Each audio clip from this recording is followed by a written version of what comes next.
drogas e os vícios.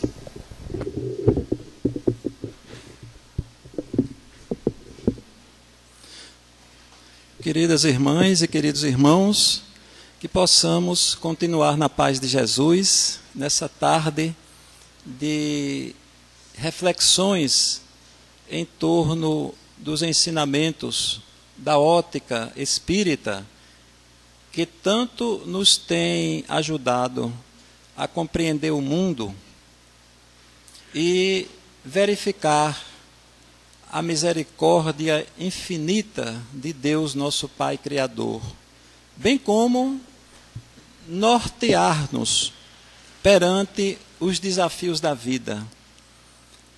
O tema sobre os jovens de nossa época, tão turbulenta e que afeta principalmente a estes em face da instabilidade natural em que se encontram os jovens em processo de mutação, até que possa, chegando após a adolescência, se estabilizarem os seus conhecimentos de espírito antigo que ele é.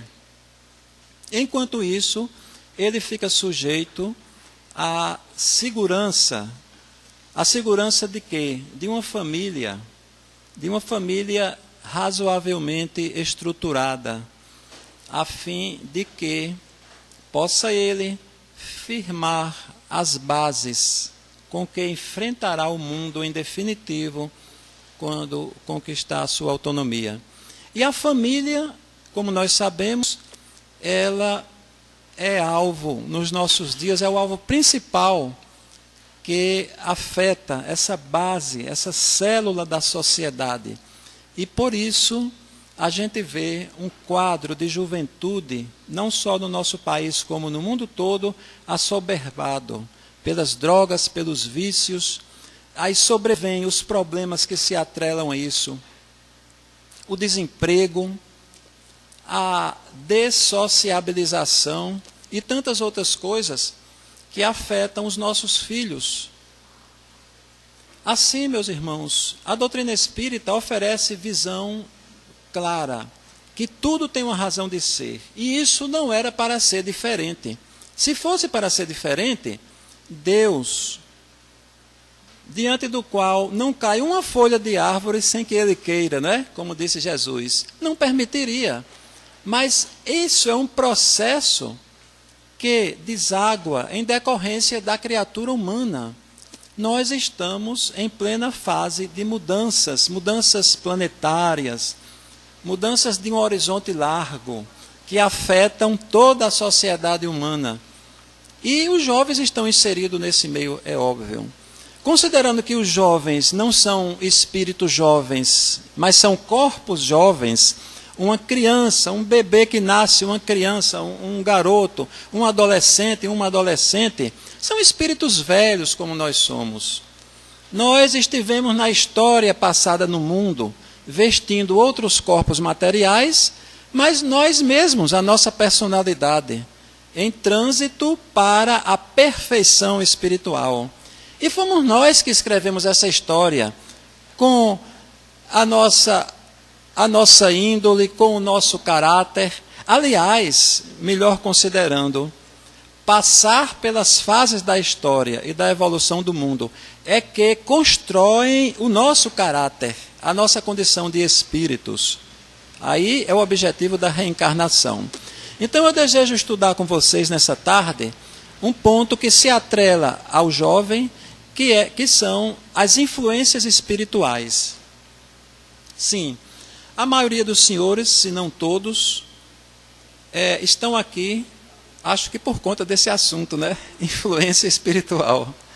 Então, nós que lidamos com a doutrina espírita, observamos e vemos a dramaticidade das influências espirituais no mundo, que acometem o ser humano, que influenciam em suas vidas, em suas determinações, e por conseguinte, nos acontecimentos do mundo, as grandes ações de governo, a índole de um povo, os costumes, as atitudes, as reações de um povo, de uma comunidade, diante de certos fatos, elas são conduzidas pelo somatório dos indivíduos que a compõem, mas também por suas afinidades espirituais.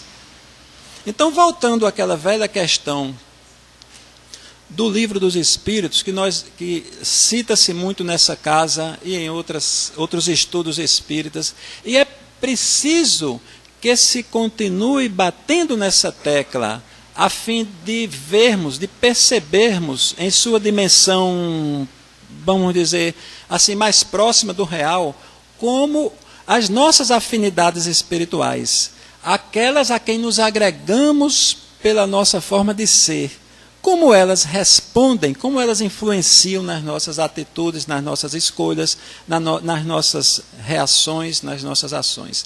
Vamos à pergunta número 459 do Livro dos Espíritos. Pergunta Kardec: os espíritos influenciam em nossas vidas? Resposta: sim, muito mais do que pensais. Comumente eles vos dirigem. Vejam o embate da resposta que surpreendeu ao codificador. Ele não esperava essas últimas duas palavras, três últimas. Comumente eles vos dirigem. Então, estudando as coisas espirituais, nós vemos que perante as leis de afinidade, de ligação mental, de que os que se parecem gostam de estar juntos, se entendem, né? É a lei de afinidade, que vige em todos os níveis do universo, desde o mental, o espiritual, até na química. As leis que regem as ligações químicas, eletroquímicas, entre os átomos, entre as moléculas. Então, meus irmãos, mas essas ligações espirituais também são boas. Claro, não só temos influências negativas, não.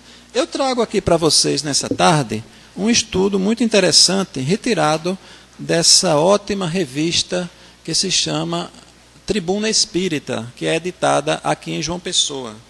E um artigo que me interessou bastante e em que eu quero basear a minha conversa nessa tarde, chama-se Os Iluminados da Ciência, escrito por Bernardino da Silva Moraes. Eu não conheço, mas ele é do Rio de Janeiro. Aqui estão uns dados dele.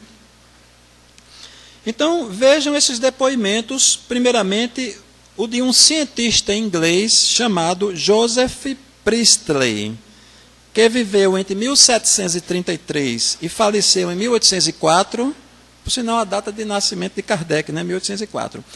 Ele foi um cientista, teólogo e filósofo, que deve sua fama ao fato de ter sido um dos descobridores do oxigênio.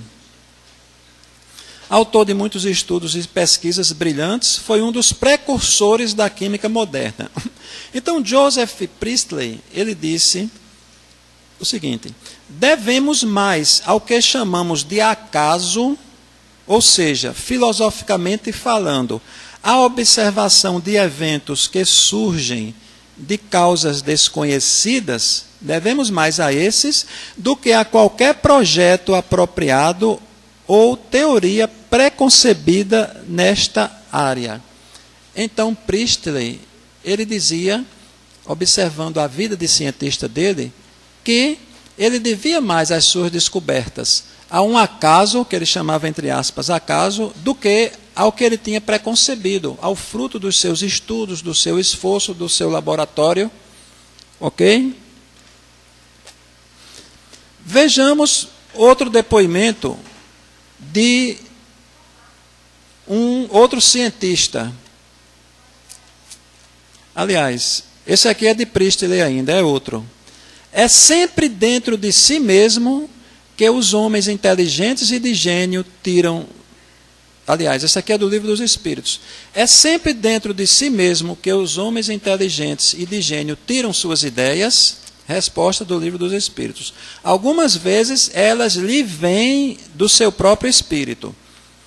Porém, de outras, muitas lhe são sugeridas por espíritos que os julgam capazes de compreendê-las e dignos de vulgarizá-las. Quando tais homens não as acham em si mesmos, apelam para a inspiração. Fazem assim, sem o suspeitarem, uma verdadeira evocação. Isso aqui é uma consideração do Livro dos Espíritos. Um sábio francês, cientista muito conhecido, Henri Poincaré, que viveu de 1854 a 1912, matemático e filósofo francês. Poincaré, ele estudou no Liceu de Nancy, uma cidade francesa, e desde jovem ele teve um grande destaque na área de matemática. A sua professora de matemática, ele era um gênio da matemática, o chamava de o monstro da matemática, porque ele sabia mais do que ela, garoto. Houve uma competição entre os liceus da França nessa época, do século XIX, e os seus alunos mais brilhantes concorreram em questões de matemática, física e filosofia. E Poincaré destacou-se, e desde então ele ficou sinalizado no meio cultural da França, jovem ainda, como uma das promessas da ciência francesa, a nobre ciência francesa. E Poincaré, ele deixou seu nome gravado depois que entrou para lecionar na Universidade de Sorbonne, em Paris, famosa, né? Por suas brilhantes teorias em torno da matemática, mas também da astronomia, da termodinâmica, da eletricidade. Foi um cientista nato. Mas vejamos o que disse Poincaré. Uma manhã, enquanto eu caminhava, a ideia surgiu para mim, de maneira breve, repentina e com uma certeza imediata. O mais notável no início é que este aspecto de iluminação súbita, um sinal manifesto de um longo e prévio trabalho inconsciente. Vejam, trabalho inconsciente. O papel do trabalho inconsciente na invenção da matemática me parece incontestável. Ele que foi um pensador nato, que deixou muitos teoremas que baseiam a matemática moderna, a matemática acadêmica, ele disse que o que descobriu, uma boa parte, não veio de suas elaborações racionais, de sua mente, mas simplesmente ele disse que o inconsciente é quem jogava isso num certo momento, quando ele estava bem relaxado, caminhando. Então isso é a intuição. E a intuição, como nós estudamos de forma mais categórica hoje, ela advém pelos canais mediúnicos, os canais intuitivos, que são ferramentas de todos nós, são possibilidades de todos nós. Mas atrele-se a isso aquela leitura anterior que fizemos do Livro dos Espíritos, em que eles ditam que muitas vezes os pensamentos são vossos, mas outras vezes são nossos, de lá, são inspirações de nossas afinidades espirituais. Então aqui é um sábio que não era espírita, não sei se ele tinha religião, mas são sutilezas percebidas por um homem, um pensador, um sábio. Vejamos a expressão de Jacques Salomon Hadamard. Viveu de 1865 a 1963, matemático francês, que foi um dos fundadores do cálculo funcional. Ele disse: quando fui acordado abruptamente por um ruído externo, de repente surgiu uma solução que eu procurava há muito tempo, sem o menor momento de reflexão de minha parte, e vinda de uma direção bem diferente das que seguira antes. vejam a clareza também da direção em que ele situa a vinda dessa descoberta, né? Não foi da mente dele, veio numa direção que foi surpreendente para ele, no momento em que ele foi acordado. Ok? Vamos juntando essas informações aí. Eu passo para vocês agora, dentro desse extraordinário estudo aqui em que eu estou me baseando, a expressão do matemático alemão Carl Friedrich Gauss. Viveu de 1777 a 1855. Gauss tem o nome dele associado a uma medida de magnetismo. São tantos Gauss, em homenagem às suas pesquisas na área da física, do magnetismo, e tem teoremas também dentro da matemática experimental com o nome dele, porque foi ele quem descobriu, ou vamos dizer, desenvolveu esses modelos matemáticos.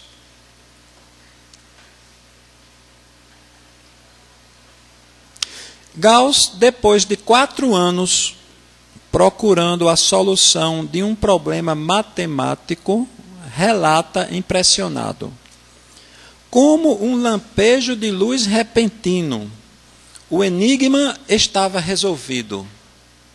De minha parte, sou incapaz de nomear a natureza do fio que conectava o que antes eu sabia com isso que tornou o meu sucesso possível. Ele não conseguiu entender a posição em que ele estava com a da descoberta que ele fez, porque fazia 4 anos que ele trabalhava nesse problema e de repente a coisa surgiu. Que é isso? Intuição, né? Intuição. Outro físico muito conhecido, francês, parece que teve o inglês primeiro, né? A maioria da França. O físico francês André-Marie Ampère, né? Ampère é uma unidade de corrente elétrica, né? Quem conhece a eletricidade. Viveu de 1775 a 1836. Ele é considerado o pai da eletrodinâmica. Ele relatou surpreso: dei um grito de alegria. Há 7 anos propus um problema a mim mesmo, que eu não conseguia resolver diretamente, mas para o qual havia encontrado uma solução de modo casual. Sabia que era correta sem conseguir provar isto. Ele encontrou casualmente a solução, passou 7 anos, não conseguiu, de repente encontrou.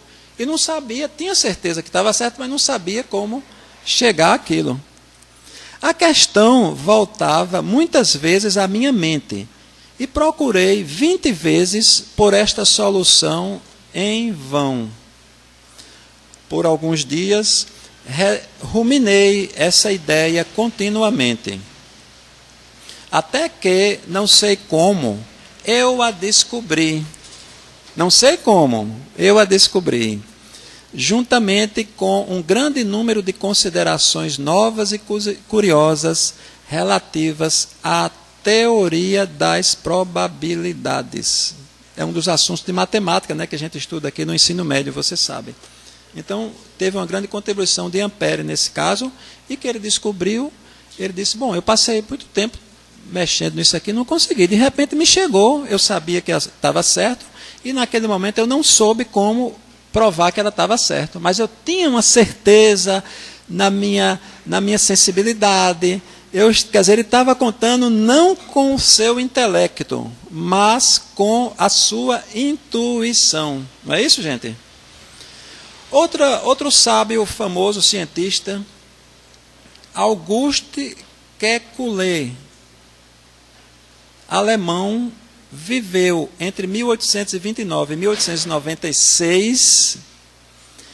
Vejam que todos esses relatos que eu estou fazendo, eles são do século XIX, foi o século das luzes, das descobertas de base, que firmaram a física, a química, deram as bases, né?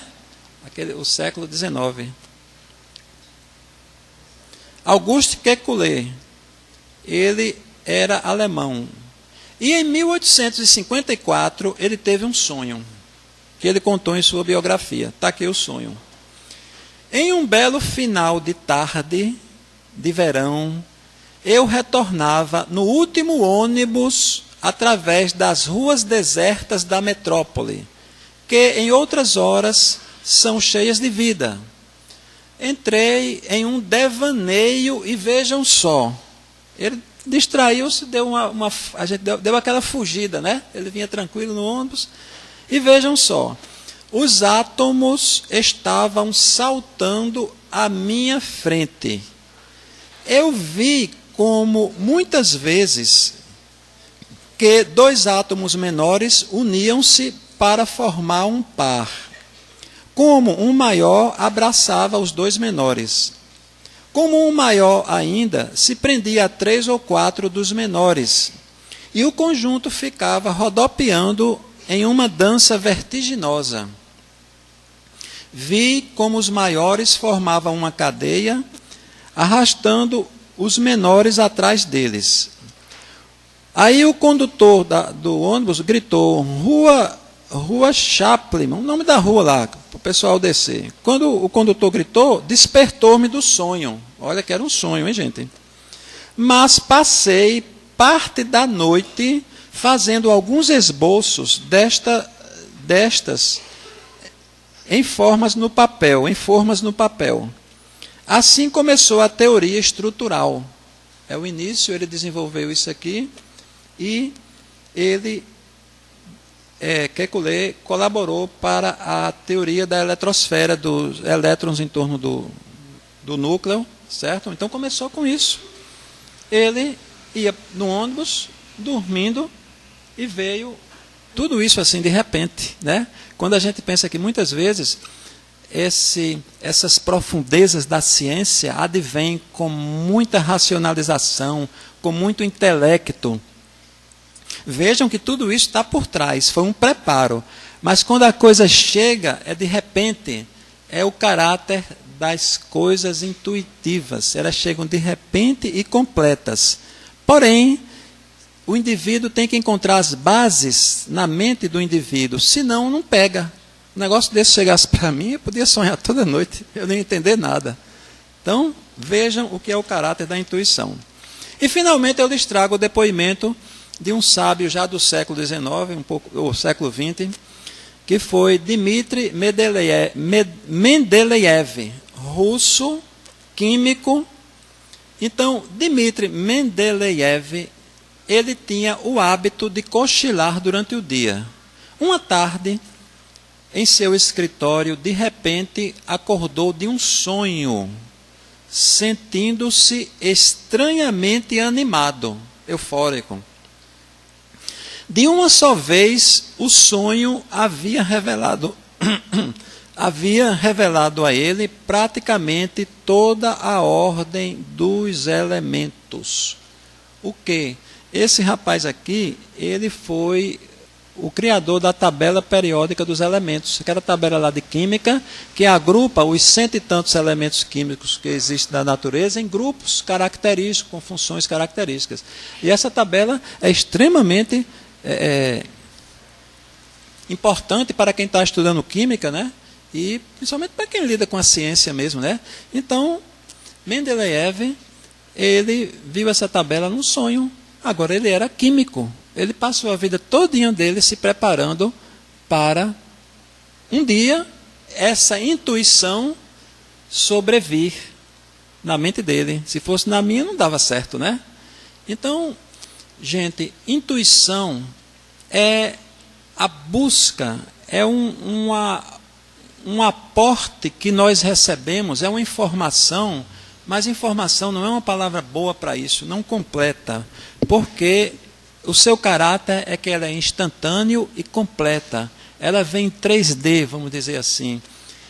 E ela arremata todo um esforço que o indivíduo fez e, por seu intelecto, ele não ia conseguir chegar nesse finalmente. Quando esse finalmente chega, ele é trazido Então, fecha todo um ciclo de 1, 2, 3, 10, 20 anos de trabalho, de preparo dessa criatura. Tem uma experiência interessante em que duas universidades americanas, a Universidade de Harvard e a de Yale, duas conceituadas instituições acadêmicas dos Estados Unidos, certo? Fizeram uma pesquisa em conjunto. 3 cientistas reuniram-se. Era um biólogo, era um psicólogo na área de desenvolvimento humano, ele era especialista em desenvolvimento humano, desenvolvimento intelectual. Tinha um biólogo que também gostava de matemática, não sei que mistura era essa lá, e tinha um terceiro que era um filósofo e que estudava o comportamento humano. Esses 3 homens tiveram uma ideia, aliás, essa ideia foi individualmente nos 3. E eles decidiram pesquisar a natureza humana. Vejam que coisa interessante. Eles queriam ver se a essência humana é voltada mais para o egoísmo ou a solidariedade. Então, eles conseguiram, por incrível que pareça, que eu vou contar para vocês aqui, estabelecer um processo científico que podia, de uma certa forma, mensurar se o ser humano a tendência dele era mais ser egoísta ou ser solidário. Foi assim. Eles consideraram que a diferença entre intuição e reflexão. Intuição é uma captação imediata, como vocês sabem, instantânea, sempre boa. E reflexão, eles definiram como um processo de mentalização, em que nós vamos comparar as ideias, os caminhos, as possibilidades, você raciocina e você chega num ponto que diz, pronto, eu vou escolher ali. Então, nós trabalhamos essas 2 coisas, é a essência de nosso ser. Nós decidimos, geralmente, pela reflexão, pela racionalização. Você pensa e você escolhe, aquilo não serve para mim, esse aqui é melhor, eu vou. Você fez toda uma série de comparações, avaliou perdas e ganhos e decidiu por aqueles, foi racionalização. Mas, às vezes, a coisa vem intuitiva, né? Rápida, você não pensou. Então, muito bem. Um desses 3 cientistas, ele tinha uma grande especialização em jogos eletrônicos. Era um hobby dele, uma pesquisa por fora. E ele conseguiu criar jogos eletrônicos de forma a avaliar o caráter ou algumas particularidades das pessoas. Ele botava você para jogar e esse joguinho, as decisões que tinham nele, levavam ele a definir um questionário ou uma série de resultados, que ele ia vendo quais eram as suas reações, e ele dizia se você estava mais propenso a isso ou aquilo, pelo seu desempenho no joguinho. Então, eles fizeram isso inicialmente com 834 alunos da Universidade de Harvard. E depois que eles terminaram, fizeram com 1.200 e tanto da Universidade de Yale, muito depois, todos direcionados no mesmo sentido. Então, o que é que eles faziam? Eles estabeleciam condições para que o joguinho pudesse, em um certo momento, apresentar decisões em que você ia ser egoísta. Você, não, aquela minha decisão, aquela minha opção do jogo, claramente eu optei por melhor para mim e o pior para o outro que estava envolvido.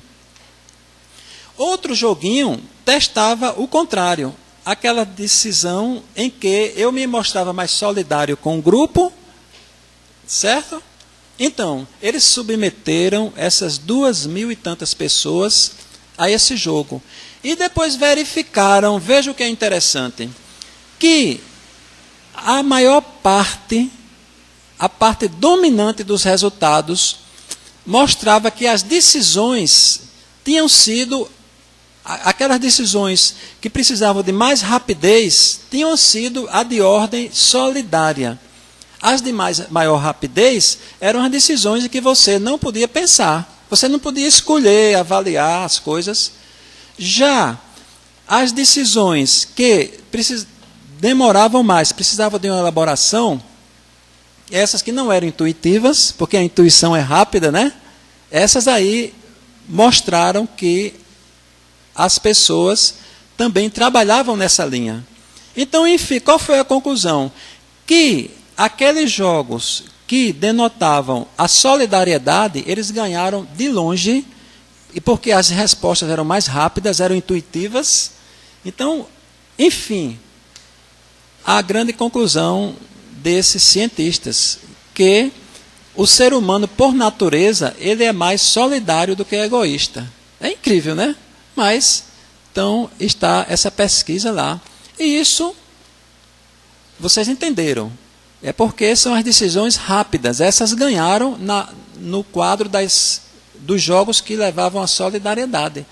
Então, a nossa natureza, se você talvez agisse de repente, sem pensar, normalmente a gente ia ajudar o próximo que estava correndo risco de vida. Você ia fazer um gesto de caridade, mesmo sem pensar. Então, a natureza humana, ela direciona para aquilo de onde nós viemos. Nós viemos de um Pai Criador, todo misericordioso, cheio de bondade, de tolerância infinita conosco. E é o seu selo que vige dentro de nossas almas. Enquanto nós estamos ainda na fase da imperfeição, isso é natural. Estamos errando, buscando acertar. Sobrevém o egoísmo, de uma forma ou de outra, que está enraizado em nossa natureza, como um antecedente de nossas fases iniciais de evolução, em que nós vivíamos assoberbados com a defesa da vida, com a luta pelo alimento, que não precisa mais isso hoje, com o receio de ser devorado por uma espécie mais feroz, um predador. Então, essa fase remota da evolução humana, ela impregnou o nosso íntimo disso que hoje transborda em forma de egoísmo, um egoísmo irracional, que nos cabe tirar, que nos cabe substituir em face das grandes perspectivas de evolução que se apresentam diante dos nossos passos hoje em dia. Então, meus irmãos, ouvindo esses depoimentos pessoais desses cientistas, nós nos perguntamos, e nós, criaturas comuns, onde nos inserimos? Os espíritos vêm mesmo nos influenciar? Eles só vêm para o mal, ou os bons vêm também? Como eu posso escolher essas influências a que estou estabelecido? O que é que eu posso fazer? Isso são coisas casuais? Ou atendem uma regra? Isso está dentro da justiça divina?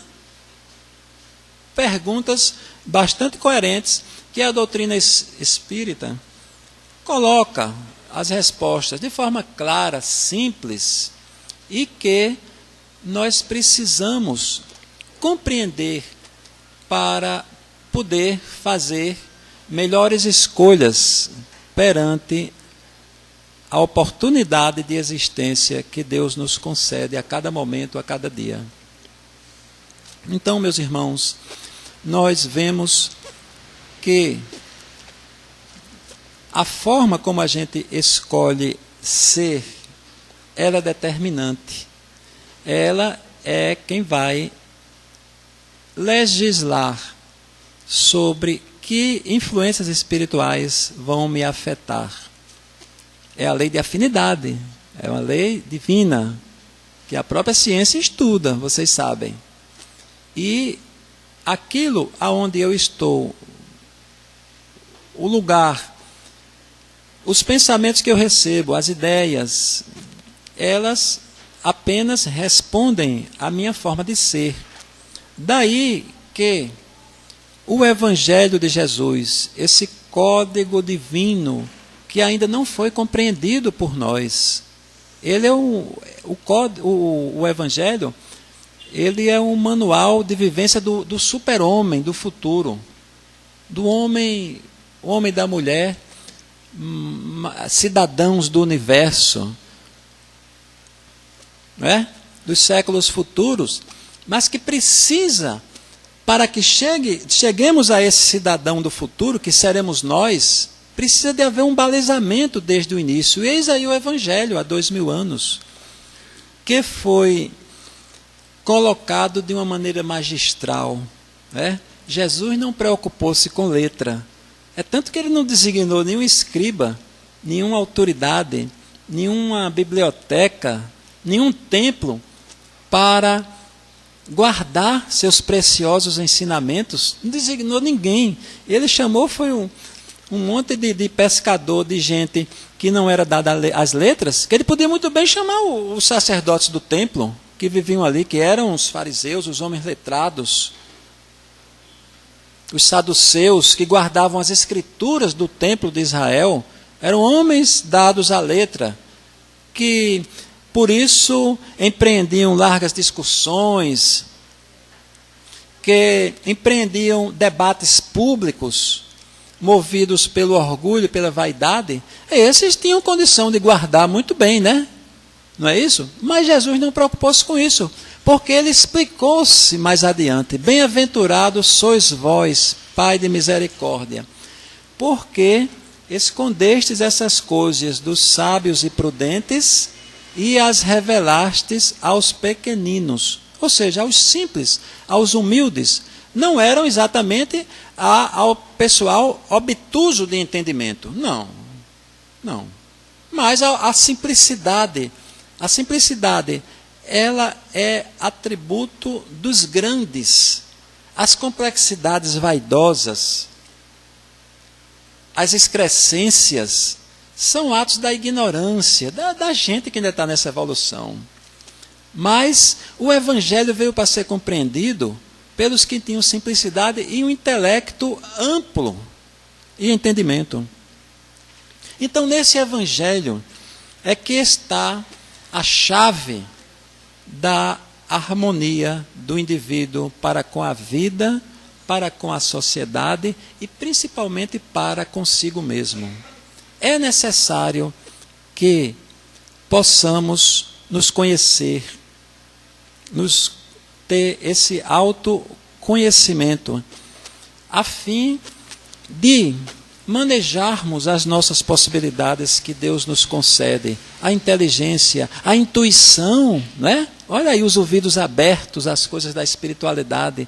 Temos amigos, temos parentes de outras existências, temos espíritos que nos acompanham há séculos. São amigos, são amigas, são espíritos outros que já vararam as escalas espirituais, estão do alto, mas não nos esquecem, irradiam sobre nós. Mas a nossa receptividade vai depender de nossa capacidade intuitiva, não é? Então, precisamos, meus irmãos, fazer esse autoconhecimento. E as coisas são simples. Se isso fosse falado há 200, 300 anos atrás, a gente até diria que era capacidade de poucos. Mas hoje em dia, século XXI, a todo vapor aí, né? Uma mídia extraordinária que acentua o intelecto das pessoas, que ajuda a raciocinar, a não trabalhar só com os braços, mas também com a mente, com as forças da natureza, com a observação, com o entendimento do mundo em que nós vivemos, do corpo humano, das ciências. Então temos a capacidade, estamos ainda, melhor dizendo, meio atrasados em nos conhecer. O indivíduo que luta e não consegue aquilo que queria, é porque ele está indo pelo caminho errado. Porque todos vieram aqui no bojo de planejamentos espirituais muito bem feitos. Deus não joga ninguém ao léu, não, de forma nenhuma. Temos livros aqui, André Luiz mostra a reencarnação de um espírito chamado Segismundo. Quanto planejamento, um espírito simples, ele chegou aqui, nasceu, não foi nada demais não. Mas quanto planejamento atrelado ao que ele precisava, às suas necessidades imediatas.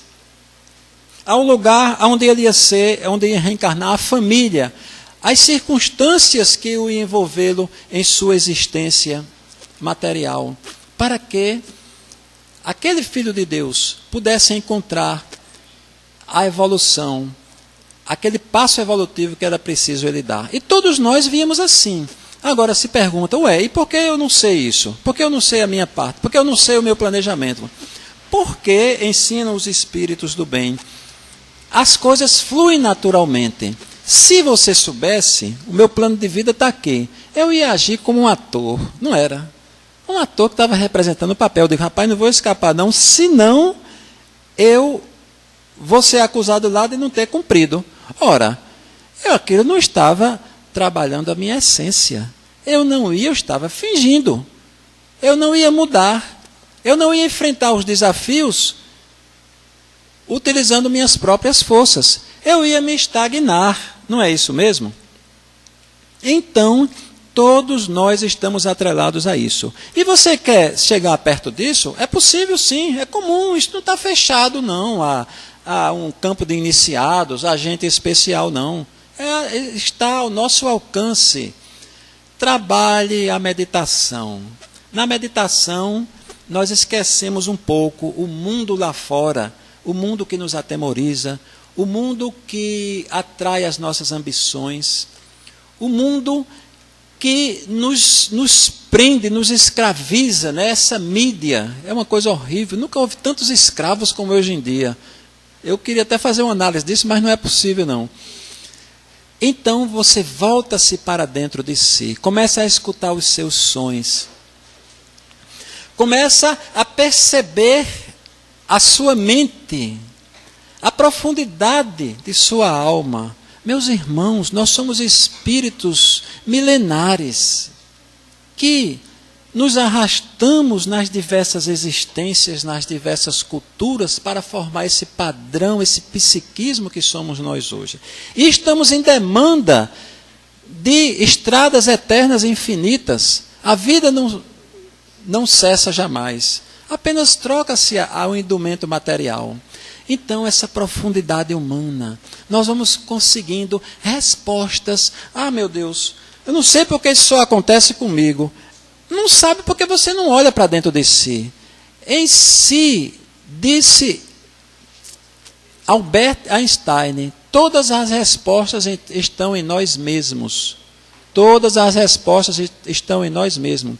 Foi outro grande cientista intuitivo, né? Ele disse, eu penso 9 vezes e nada me é revelado. Deixo de pensar e repentinamente todo o entendimento transborda sobre mim. Albert Einstein. Então, a gente vai começar a se conhecer. E, se você for nessa caminhada, você disciplinar-se, vez ou outra, nessa viagem interior que é extraordinária, você pode encontrar Deus lá dentro. A natureza divina, não Deus mesmo, mas Ele não nos fez a sua imagem e semelhança. Nós vamos nos entender. Nós vamos começar a nos perdoar. Dizem os psicólogos, e garantem ele, que um dos maiores massacradores do ser humano é a própria consciência, que não se perdoa. Esse tribunal divino é o pior que existe. É a própria consciência. A gente dribla até certo ponto, mas o indivíduo se pune. Eu não tenho direito a isso não. Tanto que eu desejava aquele, não, mas eu já tentei, não é para mim não, não é para mim não. Que história que Deus cortou impedir o seu filho de ser feliz, de se realizar? Não, somos nós mesmos, são as nossas atitudes que se embatem contra as forças da vida. É a nossa rebeldia em face do nosso programa de vida, em face do que nós conhecemos, do que é certo, do que é bom. Aí a consciência está lá, vigilante. Ninguém está vendo, não. É a consciência. Então, essa autopunição é um dos maiores flagelos da humanidade. Os psicólogos da autoajuda, que estão bem vivos aí na nossa sociedade hoje em dia, tem uma série de livros de autoajuda, eles se batem exatamente nessa chave. Deus não impede nada. A vida te ajuda. Paulo Coelho, o universo conspira ao seu favor. Paulo Coelho. O universo todo. Mas é uma verdade. Agora, a gente que não acredita. Jesus também disse isso, não foi? Ele disse, se tiveres fé do tamanho de um grão de mostarda e disseres aquela montanha, acreditando. Olha aí, Jesus diz, acreditando. Passa-te daqui para ali e ela passará. Então, as montanhas são as montanhas de nossa vida. Os obstáculos que nós criamos. Nós criamos fantasmas em nossas vidas. Fantasmas que não têm consistência, mas nos assustam. Eu não posso isso, aquilo eu não tenho direito. E o indivíduo vai se retraindo. É a mente. Pense que Deus é misericórdia, que levanta esse sol todo dia, que te dá todas as condições de vida. Agora, você que não está sabendo, eu é que não estou sabendo andar muitas vezes. Estamos aqui para aprender, né, meus irmãos? Então, queridos amigos, essa é a pequena mensagem que eu tinha para raciocinar com vocês. Que nós somos agraciados da misericórdia de Deus. Eu sofro. Se eu estou sofrendo, eu preciso rever por que eu estou sofrendo. Não é um determinismo, não. A reencarnação, ela é instrutiva, ela é instrutora. Ela lhe permite, como aluno que vai começar o ano letivo agora em fevereiro, estudar, malhar no livro, né? Deixar a brincadeira para estar na escola, de tarde chega, em casa chega, vai estudar, fim de semana tem prova, na segunda vai estudar, aí ele graduar-se, ele preparar-se. Então a escola terrena, que Deus instituiu, ela tem esse mesmo objetivo, sendo que ela é muito mais larga, muito mais profunda, mas nós temos todas as ferramentas de vencer. Comece a se observar, que você vai conseguir destrinchar muito problema e muita atrapalhação da vida de vocês, que não está mantido por mais nada, nem pelas instituições, nem pela sociedade, e muito menos por Deus, mas é somente sua mente. Que Deus nos abençoe e que os bons espíritos possam nos ajudar a continuar nessa marcha de forma serena e construtiva, colaborando com a nossa comunidade, com o nosso mundo e nos preparando para os dias futuros que Deus há de nos conceder sempre. Graças a Deus.